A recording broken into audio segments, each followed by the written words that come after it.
Well, I'd like to get serious for just a second. I really appreciate everybody rolling with the punches with us.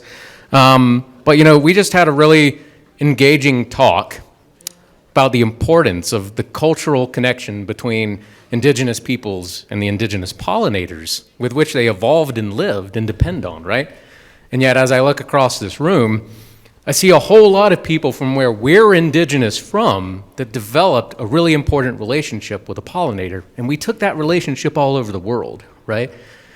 And now that we know that we have colonial impacts, we also know that there are impacts of our colonial partners. And we realize that we need to think about how we have both sustainability in things like our managed pollinators with the conservation goals that we want for our endemic ones, right? And so it's my pleasure to welcome Dr. Sammy Ramsey, or as you may know him as Dr. Sammy, who I don't think needs an introduction if you follow anything entomological related. A rising superstar in the entomological world, a super engaging speaker, and an endowed professor in the BioFrontiers Institute here on CU Boulder's campus and in the Department of Ecology and Evolutionary Biology. So please welcome Sammy Ramsey. Thank you. Thanks so much.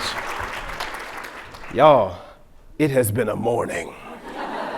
Whew. Okay, so I've been at the Entomological Society of America meeting over the last few days in Portland, Oregon. Super exciting. One of my students won an award for his work on native bees, and it's been such an incredible whirlwind experience. But the thing that I was terrified of the whole time was that I was going to get to the airport and they were going to tell me, sorry, your flights are canceled, government shutdown, yada, yada, yada. No pollinator summit for you, buddy.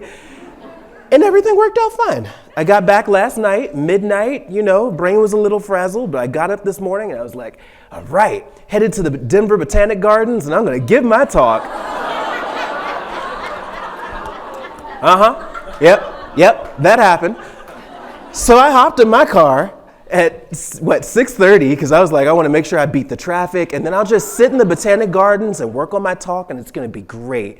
I get to the Botanic Gardens and open my laptop, and my slides all have this little red X in the corner, and it just says the content is not supported.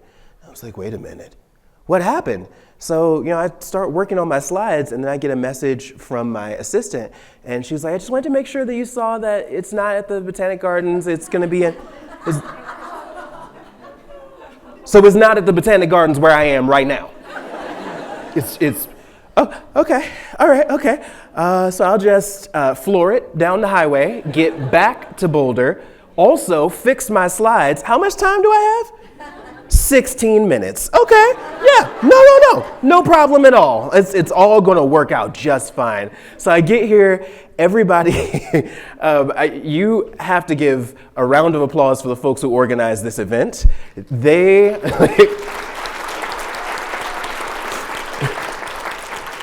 They have worked through every possible difficulty to make this happen, including me showing up frazzled, like, oh, okay, so I'm here, but I don't really have slides. I'm not sure what to do about that, but I'm gonna get it figured out, I promise. And they helped to just make sure that this could work. Some of my slides I was not able to restore, and so it's just gonna be text. So normally there's pictures and things, and most of them will, but I'll try to be animated enough, and if necessary, I will do interpretive dance so that you can know what would have been there. So, pollinators seem to be a subject that can bring everybody together. And as a result, it's been one of my favorite things to talk about. I originally didn't start graduate school studying honeybees. I started graduate school studying parasites of stink bugs, and you might be surprised to find you don't get as robust a crowd. And when I started working with pollinators and studying bees, it was such an exciting experience to see just how much these bugs have been able to bring people together, to really connect them and get people excited about concepts like conservation and entomology. I knew that I was at home the very first bee meeting that I went to. But lately, there has been this undercurrent of division where people have assorted into sides And there's been this really interesting dynamic of individuals saying, well, really what you've been doing is you've been trying to save the wrong bees. And that's been a bit perplexing to me because I didn't know there was a such thing as a wrong bee. Did you? Well, let's talk about how we got there, and then we can talk about what that means and where we should go from here. So, first of all, I'm somebody who really likes to start at the beginning. And when I say the beginning, I mean the beginning. We are going to go back 385 million years so that you can understand how we got here. Back in the day, there were no bees. There weren't even flowering plants. There were ferns that reproduced by throwing spores into the air, and there were gymnosperms. They were mostly pine trees, and they just shake their pine cones in the breeze and release tons and tons of pollen. So basically, the world was ruled by wind and random chance.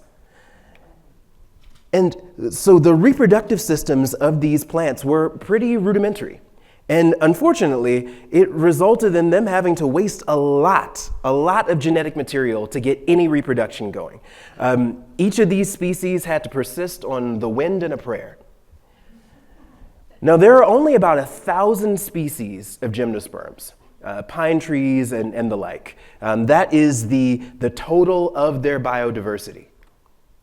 But one day, after all of this was going on, I think the plants recognized this isn't the most sustainable system in the world. See, I have to wait until there's just the right conditions. It needs to be a dry, windy day. If there's too much humidity in the atmosphere, the pollen won't move very far because it'll get weighed down by water. And just because of the fact that all of this is based on random chance, I have to release billions of pollen grains into the air. Something about that ain't right. All of this genetic material, really at the end of the day, y'all, is plant sperm, just floating around all the time. No wonder your eyes are burning and your nose is inflamed because your immune system is like, this ain't right. Something about this is incorrect. And I think the plants recognized it too because you cannot continue using that huge volume of energy and going with all of this simply on random chance. The whole system was biologically quite wasteful. It would be like, let me see. A good analogy would be if we all reproduced by throwing confetti in the air. And you just throw a ton of confetti in the air, and then you hope that there's a girl standing somewhere on the other side of the room with her hands like this. And whatever girl happens to get a little bit of confetti in her hand, you're like, that's my wife. There she go. That's her right there. That is how reproduction used to work. And then, one day, a very enterprising plant released a bit of sap along with that pollen. Just a little dollop of sap. And some pre-beetles, some ancestors of the beetles, walked over to the sap, consumed some of it, and were like, oh, this is nice. A little sugar in my life. This is really nice.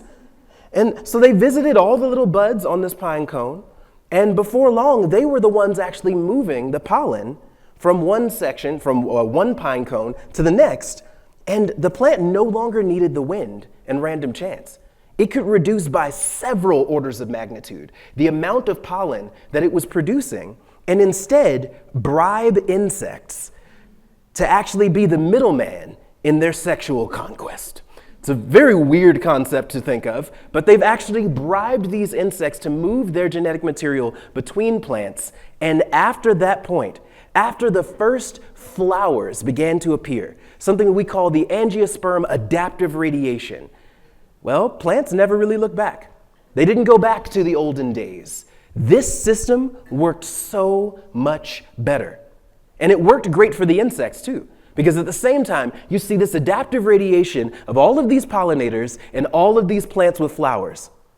There are now about 353,000 flowering plants, by comparison to the 1,000 of the previous version of doing things. So this system is incredibly successful. And it's changed all of our lives. The fruits and vegetables and everything that we know and love, those are a result of this angiosperm adaptive radiation. The partnership honeybees actually developed millions and millions and millions of years ago, along with all the rest of the bees, the 20,000 bee species that have all developed specifically in connection with these flowers. There are only a couple of species of bees that do not have a consistent back and forth connection with flowers. Out of the 20,000, all of them have gone all in on the flowers. And because of it, we've got some pretty great things out of it. And honestly, it's very clear that they really like it. I mean, look at that face. Look at that face. Look at all that pollen. You don't even need all of that. What's happening right here? This is how you know they're really enjoying the experience. There are nearly 4,000 species of wild bees distributed throughout North America, which is so exciting to think about, the sheer diversity of these bees. And I hope y'all know there's absolutely no way that I'm going to give a presentation, that I'm going to get the opportunity to stand in front of y'all and not introduce you to some of the adorable native bees that exist in this space. So thanks to the wonders of Sam Droege, we've gotten to see a lot of these up close and personal. Now, look at the pale leaf-cutting bee. Just absolutely adorable. The fuzz, y'all. The fuzz.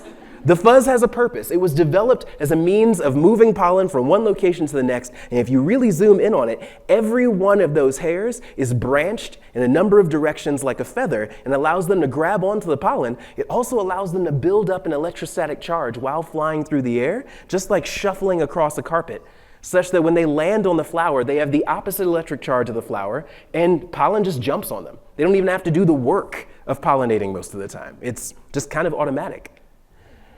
You'll see that some of them are a bit less hairy. They have this shiny coating, and some of them are built for battle. They have a metallic appearance that looks like armor and also serves that feature, where they can battle it out with other bees, sometimes even with cuckoo bees or wasps that are attempting to dominate their source of food and trying to eat their babies. The golden green sweat bee should let you know what's up.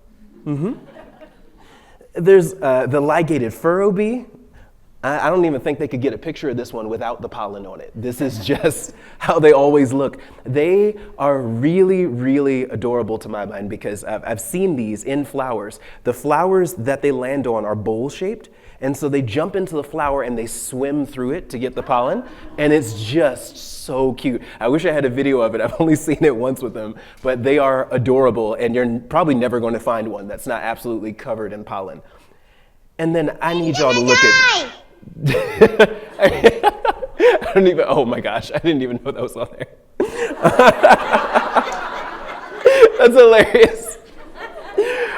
So when I was trying to fix some of the slides, I went back into some old presentations and just started snatching some of my old ones. And this one apparently has a little audio thing up there. That's fun, you know? Anyway, so the robust sunflower leafcutter bee, just look at the fluffiness. It is just absolutely majestic with all of that hair and a natural blonde too. Do you see it? Just gorgeous. Never got to get the roots retouched. I love it. This one too. The three-spotted digger bee, y'all. Oh my gosh, the fuzz. Like when you look at it, don't you just want to cuddle it? Just give it a little hug. They can't sting though, so maybe don't do that. But where things have begun to break down is that there are about 20,000 species of bees out there, 4,000-ish in North America, and yet the proportional attention received is a context such that when we talk about saving the bees, we often mean save the bee. Apis mellifera, the European honeybee. Now, no shade to the European honeybee. She pays the bills in the Boulder Bee Lab. But I have never thought that it was fair that the vast majority of the attention paid to making sure that bees are healthy, it always seems to go to Apis mellifera, while there's a lot of other bees out here that if they could get the attention that Apis mellifera commands consistently, they would be doing so much better. See, these bees down here, they're not as big a portion of the economy. It's harder to quantify what they contribute. And because we have a very strong tendency to measure the value of an organism based on how much money it provides us or how much food it provides us. There can be a very strong tendency for us to ignore the humble bees so that we can focus more on the honeybees. And that's the reason why headlines like this have been showing up in NPR and a lot of other contexts discussing how we've been trying to save the wrong bees. And y'all, real actual fights have been breaking out between the honeybee community and the native bee community, such that people do think of them as separate things when it really should just be the bee community. You should see just how often on my Instagram I get all kinds of sass from folks showing up telling me, the honeybees are destroying the environment, they're not even from here. And I'm like, you not even from here. I have never once had a Native American person tell me this. And it's so strange to hear because they'll see that I conduct research on honeybees, ignore the fact that quite a bit of the research out of my lab is on native bees as well. That's the reason why it's called the Boulder Bee Lab rather than the Boulder Honeybee Lab. They'll ignore all of that and just say, you're helping the honeybees, you're a traitor. And it gets really ugly. The things that were just said to me over the last few days on Instagram, it's gotten a little spicy. Folks showing up, oh, well, clearly you haven't done enough research to understand what's going on in this very complicated situation. I'm like, you don't think I read? Clearly you are ignorant to what's been shown that the honeybees are so bad for the rest of the population. I'm like, why would you assume that is ignorance? And then it gets really spicy because after I start explaining, then they jump to, and when I say they, I really honestly think it's just getting to be trolls and bots at this point because I don't even know that these are real people. But the last few people have tried to shift, or bots have tried to shift to, well, we know that he doesn't really know anything because he's a DEI professor. Mm-hmm. So, yeah. So, there's been a little spice there that I wasn't quite prepared for. Because what I've seen to this point has been this beautiful picture of unity, of the fact that these insects can bring so many people together. And then seeing now that there are individuals trying to make sure that they can drive as big a wedge as possible there, it's really made me concerned because I feel like we are going to be stronger together. We're going to achieve the best conservation outcomes together, and we are going to make sure that the population of plants and animals on this planet is the healthiest when we work together. Oh, thank you. So let's talk about what exactly is going on, because I know you've seen the headlines. Beekeepers blamed for fueling the decline of wild bees by breeding insects purely for honey and reducing easy access to pollen. Growth in urban beekeeping is hurting wild bees. Hungry bees threaten the food supply of native bees. And I wanted to track down the studies that these headlines were based on to make sure that we could actually grapple with exactly what's going on biologically in this system and what can be done to make sure we mitigate it. Because rather than just leaning into the fight dynamic that we could if we wanted to, it's a lot more profitable if we take the time to better understand exactly what's occurring. So first of all, let's talk about the honeybees. Apis mellifera is an absolutely incredible model organism.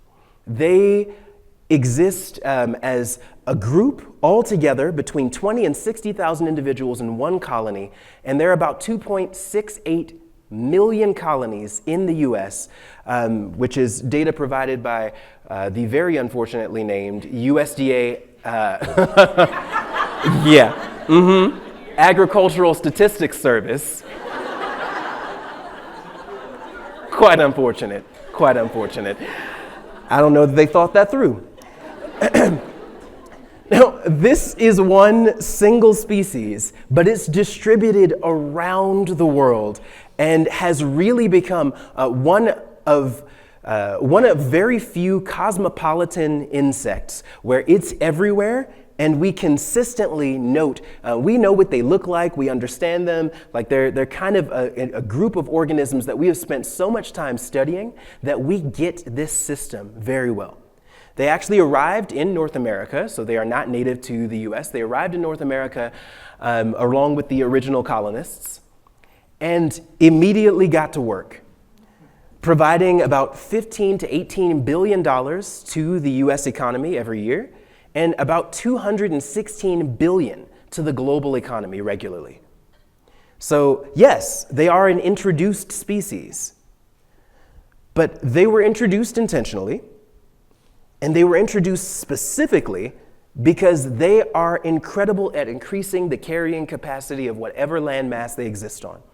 They ensure that so much food, so much fruit, so many plants are able to exist in that space because of their incredibly efficient system of pollination. They are generalists, but their system of dancing and conveying information to each other allows for them to consistently go after the resources of the highest quality in very large numbers. So there's been a lot of back and forth as people have talked about all of the food that we would lose if not for the honeybees. And that has really solidified their spot as an organism that we are paying a lot of attention to and making sure that they are as healthy as we can. But a question that we absolutely have to ask, and now we're getting into the section of slides that I couldn't fix the graphics on, so I just went with the words. We have to start asking really, really important questions here. The big questions are, is having all of these honeybees in the same space as all of these native bees causing problems? And what kinds of issues are they causing? Can we fix the issues that they're causing? Well, this study by Mallinger et al. In 2023 is one of the most robust meta-analyses of honeybee and native bee interactions out there. And meta-analyses are really helpful because they condense together so much information. They take all the studies that have been done on a subject and then help you understand what the general consensus is, if there is one. And what we found is that there is a lot of competition between honeybees and native bees. In about 53% of the studies that have been conducted, they've shown negative effects of this competition on those bees. But then the other half of those studies have shown that even with competition, there's either no negative effect or there's enough of a back and forth that it's inconclusive, and we're not entirely sure. And so this idea that under every circumstance where native bees and honeybees are in the same space, they're causing each other problems actually isn't accurate based on studies of competition. But what about studies of pathogen spillover? Well, this one is a bit more conclusive. About 70% of studies have shown that there are pronounced measurable negative effects of pathogen spillover from honeybees to native bees. So this is something that every beekeeper should be aware of. Because what does it really say? What it says is that if your bees sneeze, the native bees are going to get sick. So then what does that mean for you? That means that if you are going to be a beekeeper, if you think that you're going to help the environment by being a beekeeper, you are likely incorrect. Being a beekeeper is not going to save the world. It's not going to save the environment. Being a good beekeeper, now that is something of dynamic importance. Because if you are simply a bee haver, you've got some bees in your backyard, they get sick, they spread those ailments to other bees that don't have the robust system of 20 to 60,000 sisters who can take over whatever work they're doing if they get sick and call out for work. The vast majority of the native bees in North America are single moms. Honeybees are the ones that discovered universal childcare. But these single moms living in tubes in the ground are doing all of the work by themselves. The males are just there to mate. And then they fly off And the females raise sometimes 6 to 18 little babies in these little tubes, really cute. And they'll feed them, and so they have to constantly fly off and roll up this ball of pollen and nectar and then feed that to their babies. And so if she gets sick, all of the babies that are depending on her die. And so we have a responsibility. If we're going to bring these introduced bees into this context, that we have to then make sure that we are tending to their health. This is why things get a little dodgy when beekeepers decide, well, I don't want to treat my colonies because then they'll become dependent on treatment, and so I'm just going to let nature run its course, and the bees that survive, survive, and the ones that don't, and then I'll have resistant stock after this. And what people often don't understand is, one, evolution works on the population level on huge volumes of individuals. If you start with 6 colonies and you think you are going to reach an evolutionary balancing point where your bees are going to become super bees and take over, probably not going to happen. But what you will do in the process is end up spreading a lot of disease to a lot of other bees, collateral damage. So there is an impetus for anyone who wants to keep non-native bees in this context where you have to make sure that you're keeping them healthy. We don't allow free-range, mangy cattle to just roam around in public fields. If they were just covered in ticks and disease, somebody would say something and do something. Varroa mites are relatives of the tick, and we should take them just as seriously. They are the chief parasite that is impacting bee populations, and they are causing huge problems. And by destroying the fat body of the bees, they destroy the bees' ability to naturally create the antimicrobial peptides that would help stave off so much of the illness that they're dealing with. As such, their virus levels go through the roof, and when they land on a flower to suck up some of that nectar, they leave behind virus in the nectar. I was just watching at ESA, one of Lynn Adler's students. Lynn Adler is super cool, the coolest. Watching one of Lynn Adler's students actually talk about this whole pathogen spillover situation. And up until then, I didn't fully understand the context of how, through these overlapping niches, all of these viruses were being spread. But the fact that when several of these bees, when they're sick and they land on these flowers, will actually evacuate their waste, which gets into the nectar and then helps to spread those diseases to other bees. So there is a responsibility that we have. And I think that that responsibility begins with us making sure that we are not thinking of honeybees as wildlife. They are either pets or livestock, but they're not wildlife. And so they need to be managed the same way that we would manage pets or livestock. Now, in that Mallinger study, something else that was really quite fascinating was that they noticed that very few of the studies were actually measuring the wild bees' fitness. What they were measuring was whether competition was occurring. But many of the studies weren't measuring the actual impact of the competition. So then they narrowed down what they were looking at to the ones that were measuring the impact of competition. And they found something really interesting. The negative effects were most concentrated when there was low flower density and ostensibly low flower diversity. This is something that I try really hard to drive home as a point to people. That a lot of the things that would help honeybees would help native bees. And the chief thing that you will see in all of these studies is that when their floral density is really high, competition is not as big a feature. You compete when resources are scarce. When there isn't enough of a resource for everyone, that's when competition occurs. But if there is actually enough of the food resource for everyone, the negative effects are severely dampened or you don't see them at all. So this is why I tell people consistently that rising flowers raise all bees. Yeah, I thought it was like, a cool little saying. I've been trying to get it to catch on, it hasn't caught on yet, but I just keep saying it, we'll see what happens.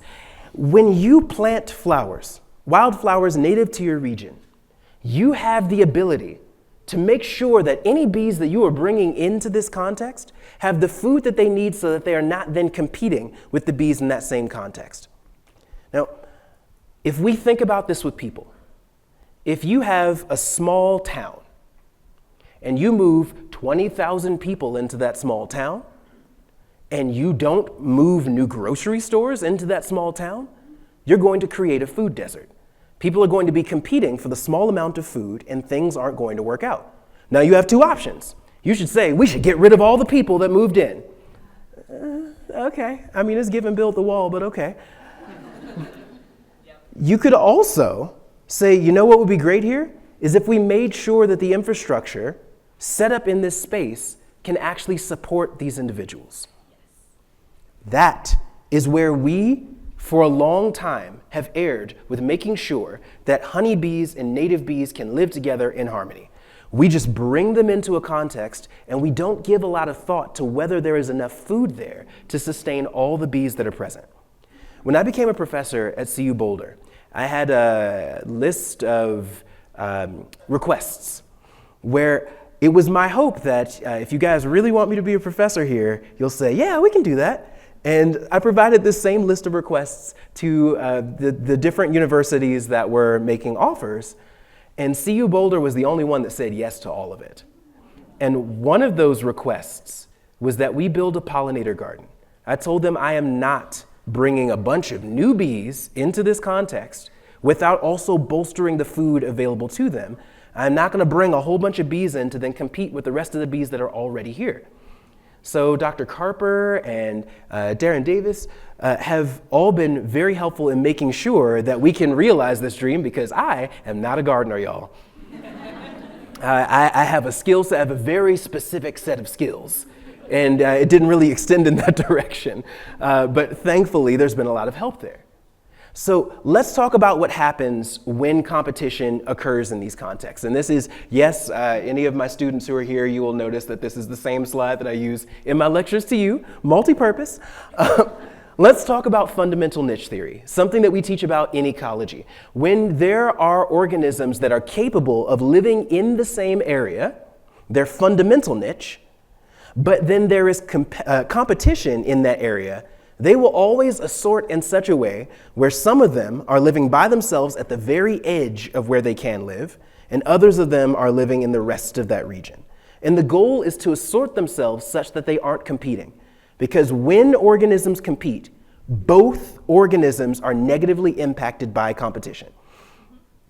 If you're competing, you would be doing better were you not competing.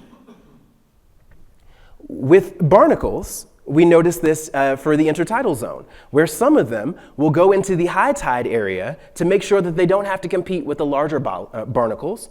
And this allows them to exist in these spaces, but to stratify their niches. We see something similar in multiple studies with honeybees and native bees. And what you'll find in this study that I found really quite interesting, and I think the author's name is Semananuk. I'm going to go with that for now. They looked at whether honeybees and wild bees use the same plant species.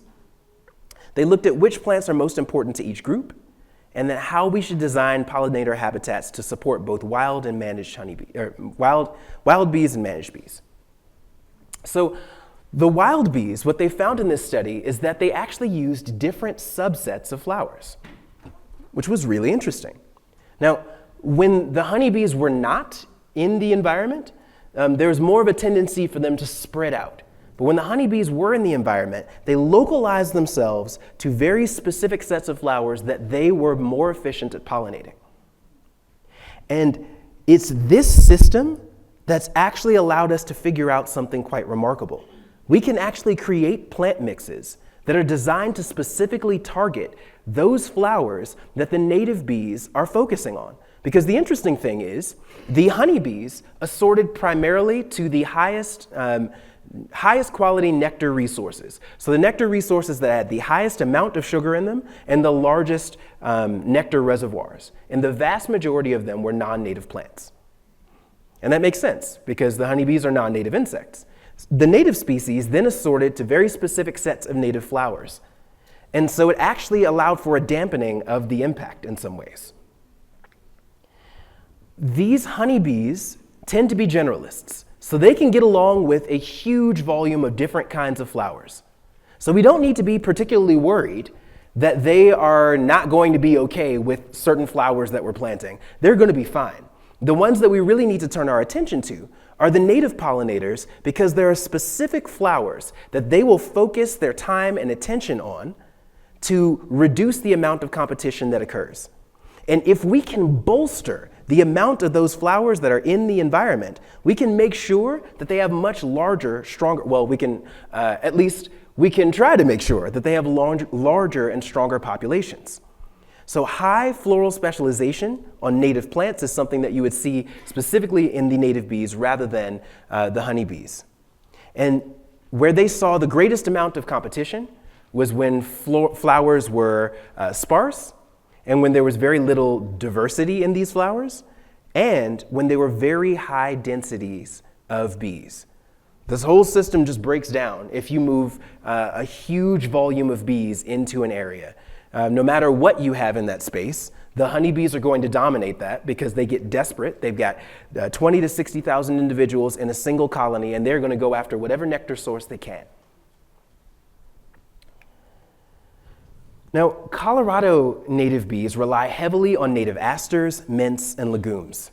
So if you're trying to help them, these are the ones that you need to focus your attention on. Strategic planting is something that is likely to be able to reduce the amount of competition both in urban settings and in agricultural and agricultural adjacent areas.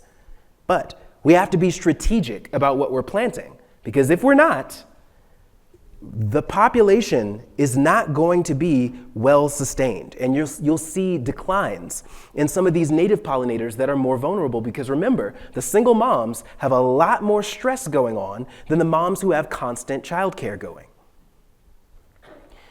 So one thing that I consistently noted while reading this paper, they talked about community science, and one thing that was very clear is that this kind of work lends itself to community science programs. If any of you are looking for opportunities to do community science, to start a program in your community science plantings are incredible events, and doing them has a direct impact on the environment around you.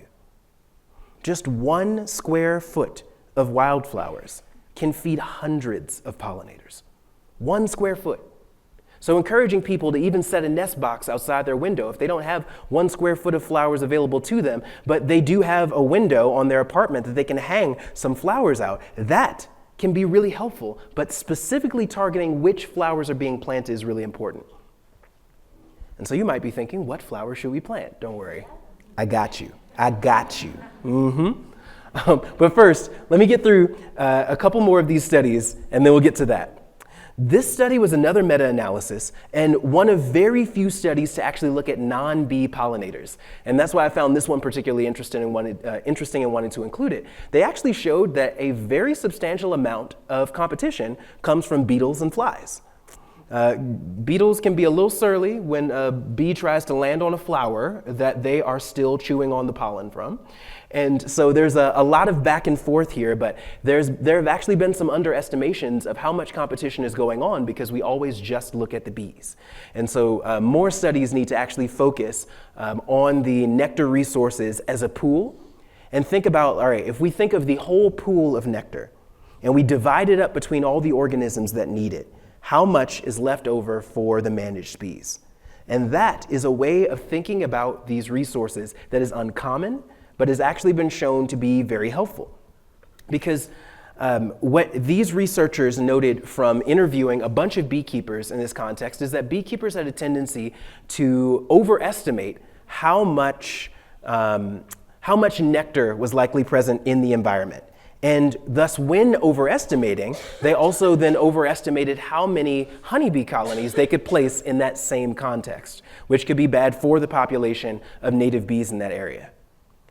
But what you might notice from each of these studies is that not a single one of them says that under all circumstances, honeybees are bad for native bees. But unfortunately, the headlines have a very strong tendency to say, honeybees bad for native bees. And it's the lack of nuance that really gets us as scientists. We get really squiggly about that because we spend a lot of time trying to engineer nuance into everything that we say so that you understand exactly how much can be said in this context and what can't be drawn from our data. And when there are articles written about them, they strip out all of that nuance for the sake of its expediency and the need for as many clicks as possible. And I got somebody over here in this section that is really vibing with what I'm saying, and I appreciate it. I appreciate it. Just know I've been hearing you the whole talk. So what's actually suggested is that we really focus our attention on vulnerable populations of bees, because it's the high diversity hotspots of bees where very high densities of honeybees can be particularly problematic for them. And so we should really think about the wild bee diversity hotspots on the western slope and consider the nectar reservoirs available to them. And if we're not going to also be increasing the amount of nectar and pollen in the environment, we should really be paying more attention in this context and making sure that we're not adding a bunch of bees in the context without providing more food for them. And this last one, I was really excited to start reading because I actually know the researchers involved. So from the Davis Lab and from John Mola, they started looking at how bees actually partition resources and how the presence of honeybees can restructure pollinator networks. Basically, if there are a bunch of honeybees present, how do the native bees then assort themselves? And what they found as well is that the differences in the landscape, how much greenery there is, all of that actually makes less of a difference than how many bees you've brought into the context. If you bring a bunch of bees into the context and you overwhelm the carrying capacity of the land, it doesn't do well to sustain even the honeybees themselves, but the honeybees and the native bees together have a difficult time. And so it's important to consider that urban apiaries can unintentionally alter these pollinator dynamics. And the best thing that we can do is be mindful of these dynamics when we are figuring out where we want to place honeybee colonies and making sure that we increase the carrying capacity of that area when we bring in bees, if we choose to do so. See, the question that I receive, or actually oftentimes, much less a question, but oftentimes on Instagram, people will say, well, why are you studying how to help an invasive species? They'll say the honeybees are an invasive species, they're not from here. And I think that we need to do a little bit of work in our terminology there, because there is a very specific definition of an invasive species. But the first thing I want you to note is that this definition is heavily predicated on us. We define what an invasive species is. We, unfortunately, in our anthrocentric focus, consistently decide that any creature that bothers us is a pest. And if you are a pest outside of your native range, you are an invasive species.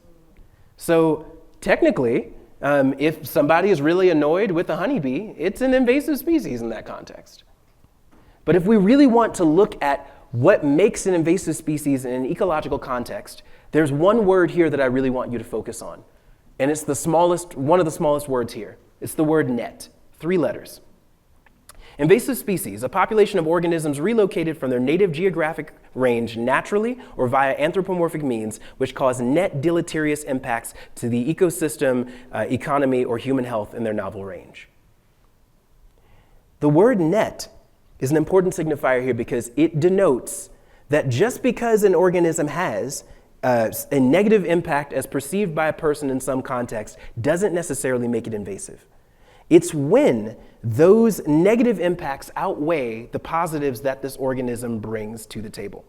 Now, that's going to be subjective to some extent, but the fact that honeybees pollinate a ridiculous amount of the food that we consume on a regular basis and have increased the carrying capacity of the United States and around the world in different land masses, they bring so much more than the annoyances that they can cause and the issues that they can cause. But the issues that they cause are our fault. We have to take responsibility for the fact that we frequently bring them into contexts where we don't provide them the food that they need and we say, fend for yourselves. And they do exactly what evolution has primed them to do. They very efficiently collect pollen and nectar from the environment.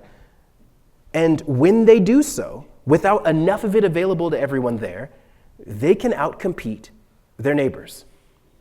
When they do so, and they are sick at the same time, they can leave behind ailments that hurt the other bees. So what are we going to do about this? Well, first of all, let's think about the issues that bees are dealing with because, it's almost lunchtime. Okay, so I'm going to go through this part quickly because I want to get to what you can do. Honeybees haven't been doing well for quite some time, and that's gotten a lot of attention. Native bees have probably been doing poorly for just as long, but it's received less attention because we do not study them as a model organism, and so their decline is substantially less conspicuous to us. But they're dealing with a lot of the same issues that the honeybees are dealing with. They deal with invasive parasites. Invasive parasites like the small hive beetle can also be found in bumblebee nests. Did you know that? Bumblebees are an alternative host. In addition to that, parasites such as varroa mites have the ability to transmit viruses to the honeybees that can then become more broadly distributed in the environment through the niche overlap of their floral networks. Diseases, bacterial diseases like American foul brood are also issues that the native bee population deals with. Not specifically American foul brood, but many bacterial diseases that we see distributed in the environment can be of real concern to them. There are also issues with fungi. There are plenty of fungal pathogens, viruses, and what you'll notice on these slides is that I've included the honeybees and the native bees so that you can get an idea for who is dealing with the same issues. And you'll notice in the vast majority of these problems, honeybees and native bees are having the same sets of issues. The way that we manage land, we have created these monoculture cropping systems where there is very little diversity, and it's bad for the honeybees and the native bees. And were we to fix these problems, we would benefit the honeybees and the native bees. The idea that there needs to be a division in how we think about this, where we talk about whether we're going to help one group of bees or the other, it's actually not something that exists in reality. We can help both of them by doing many of the same things. Another one of our poor land management practices is that we have convinced people that the best thing that you can have, men out here, the manliest thing you can do is have a pristine green lawn. Did you know that? As green as possible. When I was a kid, I used to see commercials all the time. It was for a weed killer advertisement. Some guy leaning over another guy's fence, pointing at a dandelion and shaming him for not being masculine enough because a weed grew on his lawn. All of these grassy plants, they are providing nothing of any value to the pollinators. Like some of them, as they dry out, can provide a home to some of these pollinators, but as it pertains to food, there's very little that they have to offer. And so while they are an important part of the environment, many of the non-native things that we end up planting in our front yards, that's what we use to make up our lawns. And they require a lot of water, and unfortunately, don't contribute anything back. They're just a cultural vestige of a time in the 90s where we used to shame dudes into thinking that they were less manly because they got a dandelion on their lawn. How did this happen? Who was involved with this? I can't answer for it. I was a baby. Like, what were y'all doing in the 90s? I don't understand it.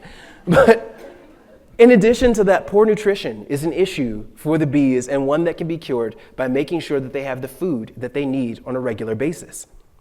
And then in addition to all of that, we find that there are very few issues that are just honeybee issues. One big one is inbreeding.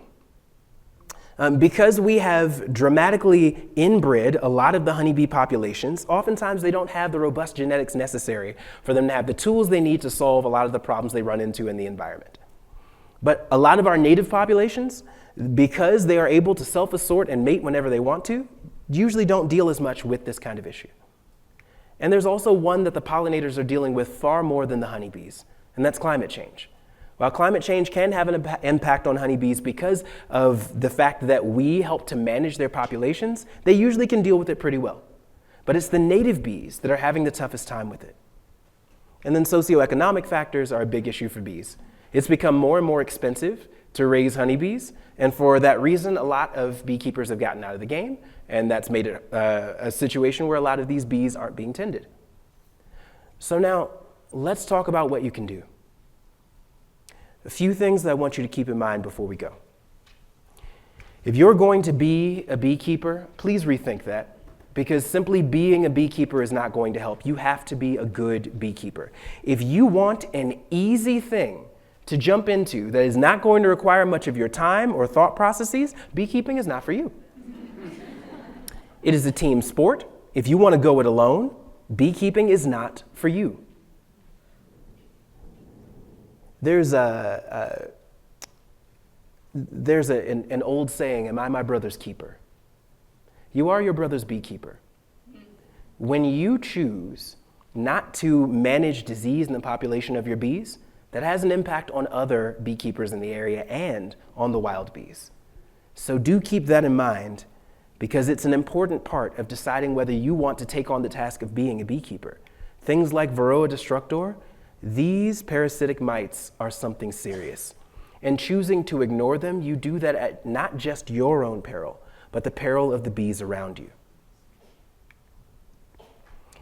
I hope that you'll remember that honeybees are a model organism. And in that way, they can really be the canaries in the coal mine, allowing us to understand what exactly is going on in the environment and what we can do to manage it. Because the things that are impacting the honeybees are often impacting the native bees in an even more pronounced way. And so when we conduct studies like this, where a group of researchers all got together, this was a pretty large squad of researchers, all trying to understand how much pesticide is actually in pollen and how much of it ends up in colonies. And they wanted to look at pesticides of different kinds. And what they found is that there was a residue of, on average, 3 to 4 different kinds of pesticides in the pollen that bees were bringing back. And they were able to do this because honeybees cache large volumes of pollen, and they could then take samples from that pollen and really get a better idea there of how much chemical these bees are bringing back. Now, while 3 to 4 was the average, 13 was the max, which is off the wall to consider that 13 different chemicals could be found in one pollen sample. Why is that bad? Because bees concentrate pollen and nectar. Native bees, too, will help to remove some of the water content from that nectar. And if that nectar then has toxins in it, they're even more concentrated after the water content has been removed. It's also worth considering that this changed depending on what agricultural field the bees were next to. If they happened to be near onions, they ended up with large volumes of miticides, or large volumes of fungicides, herbicides, and insecticides, all in their pollen. Onions were the worst.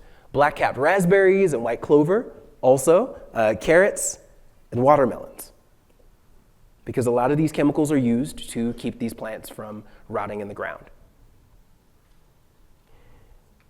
Remember, honeybees are pets or livestock, but not wildlife, and they need to be treated that way. Native bees really need the attention as it pertains to conservation. But remember that honeybees, as that canary in the coal mine, need attention as it pertains to what diseases and issues and what problematic systems are going on in their ecosystem that we can actually measure and understand and do things that protect the entire ecosystem. So while there are a lot of protests that were going on at one time talking about making sure that we can save the bees and the important conservation efforts for saving honeybees, the conservation attention really needs to focus on the native bees that are in decline, and for many of them in rather steep decline. And I really want you to consider this one. Give a bee a home.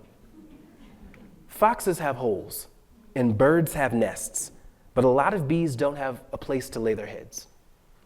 And we can do something about that. As a result of our poor land management practices, we have mowed down a lot of the places where these bees could live. But every single one of you can do something about this. 1, don't rake your leaves. That cover of leaf litter actually provides a nice thermoregulatory boundary layer for the bees where they can sustain themselves even when it gets really cold because of that leaf cover. Because many of them will actually overwinter in the ground. So, just leave those leaves there. The great part about this, to my mind, is that is one fewer chore, and I can feel good about it. I can neglect my yard and be like, I just helped the bees.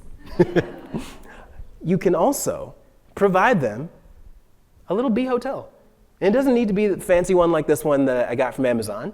It can be a substantially less fancy version, because the funniest thing to me is I pay good money for this thing, good money for it.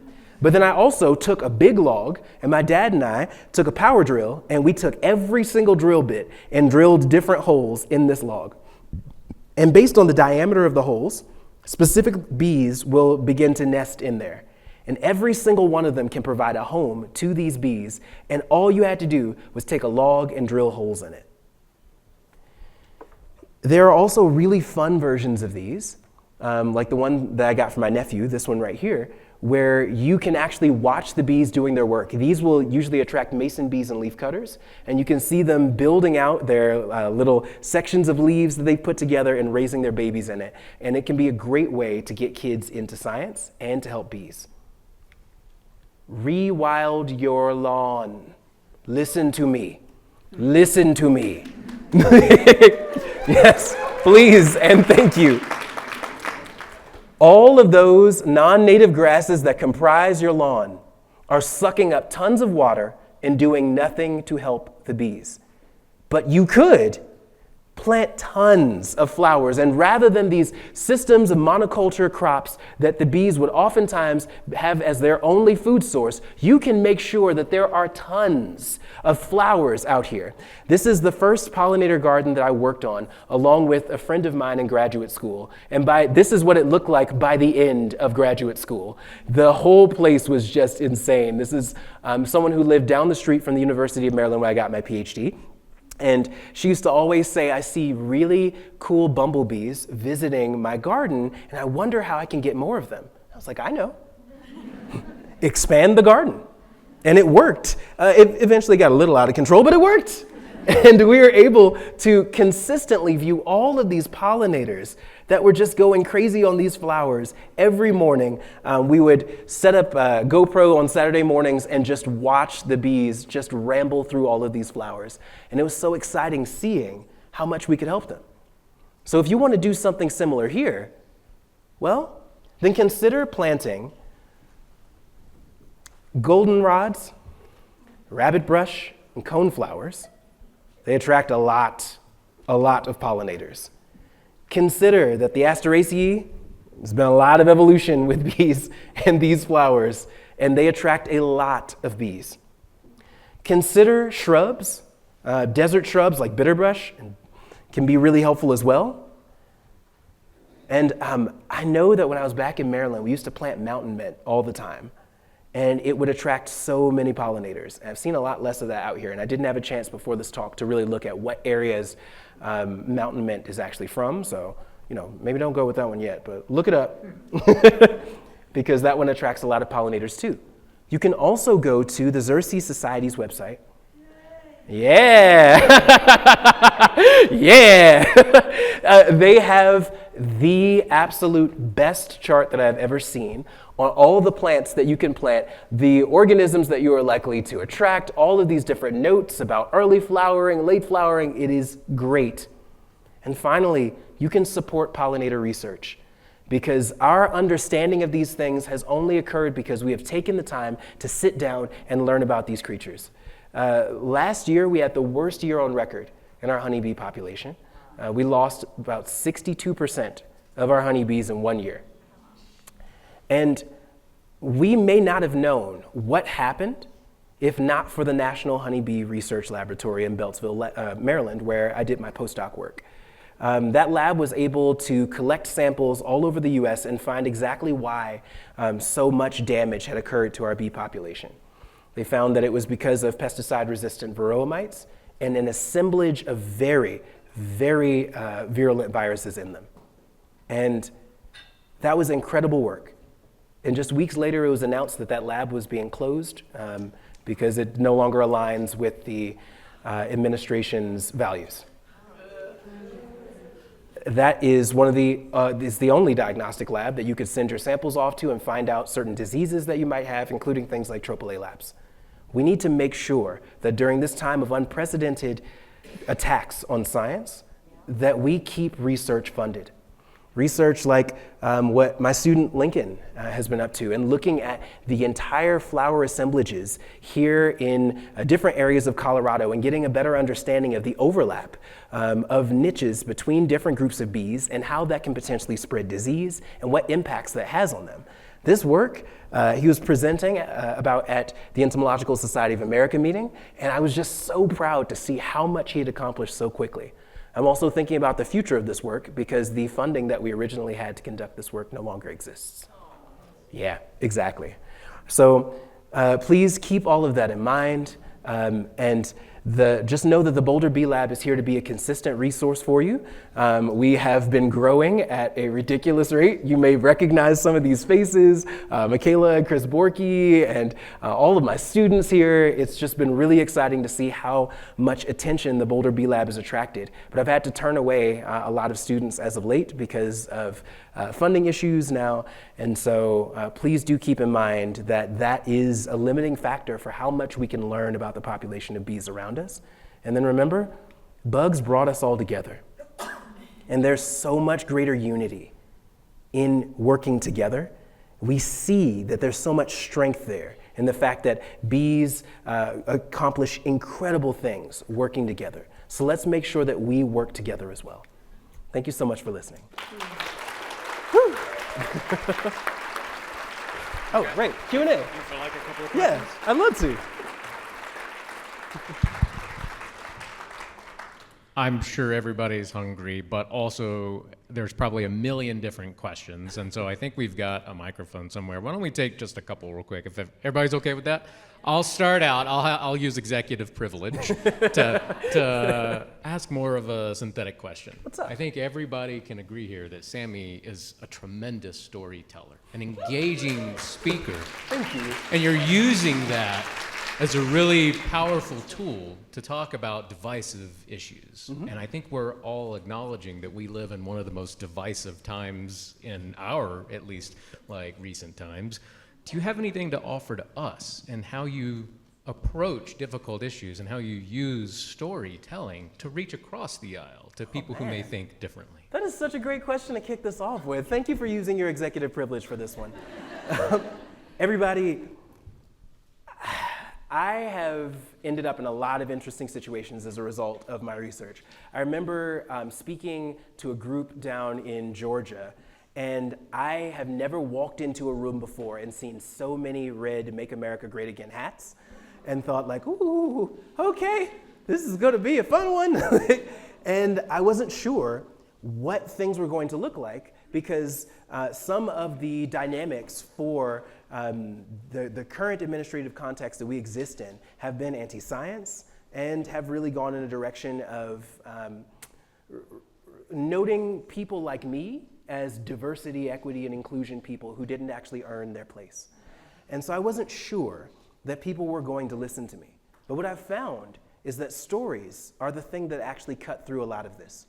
When you can provide stories to people and you can connect them to your experience. When I showed them pictures of my pictures and videos of my dad and I keeping bees and working together to keep his population of bees healthy in the backyard, they could connect with so much of that. And by the end of it, they gave me a standing ovation, which I was not expecting. When they stood up, I was like,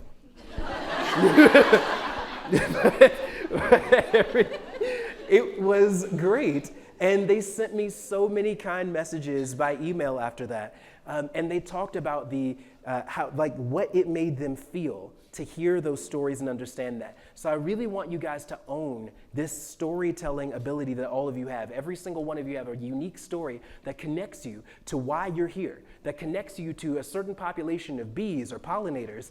And so in bringing all of that together, make sure that you remember what that story is and you think of ways that you can tell that and then bring people to the moral of the story. So you were encouraging people to have those bee hotels and things like that. But I heard a presentation, they said, oh no, don't do that because they're gonna get fungus, they're gonna get, and you're gonna end up killing more native bees by doing that than by not doing that. Yes, great point. So let's talk about why bees end up with both fungus and parasites in those contexts. If you put certain kinds of If you use certain kinds of tubes in there, unfortunately, because the plants that these insects normally exist in, these dried out reeds, pith, and in holes in trees, there is already a natural antibacterial complex to them. So what I would encourage you to use in those contexts is pith. Mine are actually lined with a bunch of reeds themselves, and so you get that natural antibacterial component to it. I have not seen the best with straws that people have been using, especially if you're using straws that are not breathable. A lot of fungi are going to develop in it, and if you're using some of the paper ones, a lot of the cuticular hydrocarbons and other chemicals that provide those bees their smell become concentrated over consistent reuse of them and can attract parasites, specifically cuckoo bees and wasps, that'll get in there and attack them.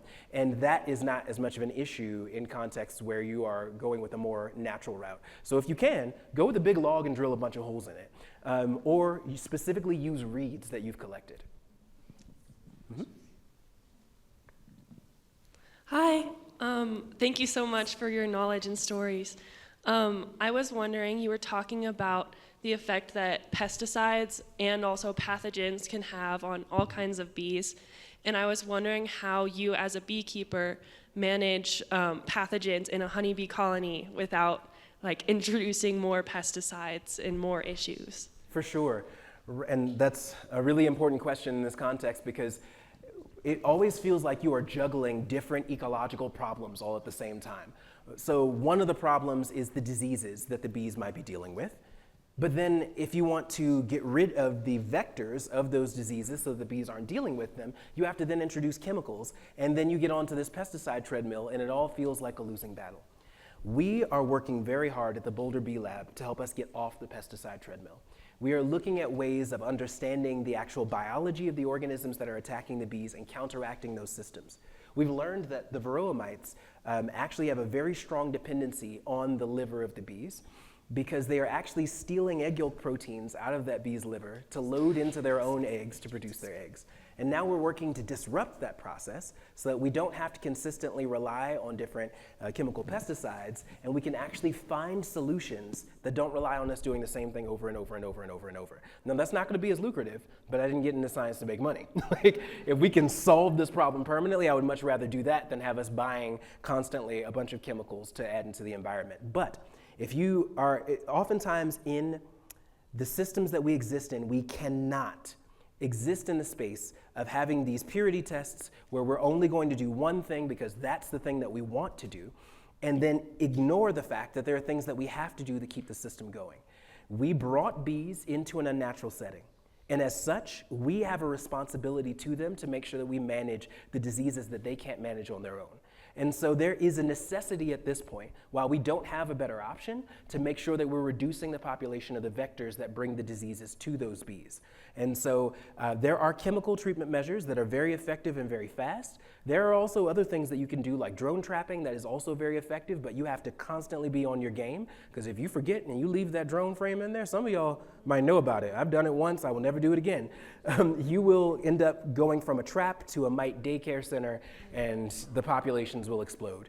So always make sure that you are keeping in mind that while you might not be able to do the best possible thing at the time, you can do something that is going to help the situation, and you should always be making sure to take some action that helps. How about one more question? Hi, Sammy. I'm a big fan of solitary native wasps. Me too. And I'm wondering to what extent our native bees are a good kind of umbrella for native wasp conservation, and if there's anything that we know about how honeybees, maybe directly or indirectly, are impacting wasp Great communities. question. I've noticed something with social media. I've noticed that people feel like they need something to hate. And so there were a lot of pictures and infographics that showed up a few years ago where they would show a picture of a honeybee and they would say, nice, pollinates, don't worry about it. If it stings you, it was an accident. And then they have a picture of a wasp and they say, evil, murderous, it wants blood. And you're like, oh, okay. That's a lot. You're giving a lot of really zesty energy right now. That's not actually the case. Wasps aren't just flying around trying to murder people. Much like honeybees, that's not their goal. Now, they do get real spicy. But it's important to consider that the pollinators that exist in the environment come in all shapes and sizes. Wasps are pollinators. Hornets are pollinators. There are bats that are out here pollinating. There are a lot of organisms that are pollinating plants. And honestly, out of everything that I talked about today, what we can do to help all of them ecologically is make sure that we are changing the land back to a context where it has high carrying capacity, back to a context where there are plenty of flowering plants, like how things were millions of years ago before we changed things, before we showed up. There were flowering plants all through the landscape that supported such a robust diversity of pollinators. And I love solitary wasps. I find them absolutely adorable, especially the ones that make those little organ pipes out of mud and then raise their babies in it. The cutest. I love everything about this. They're great at what they do. They're constantly seeking out flowers as a resource, and the more flowers we can make available to them, the better all the pollinators will be.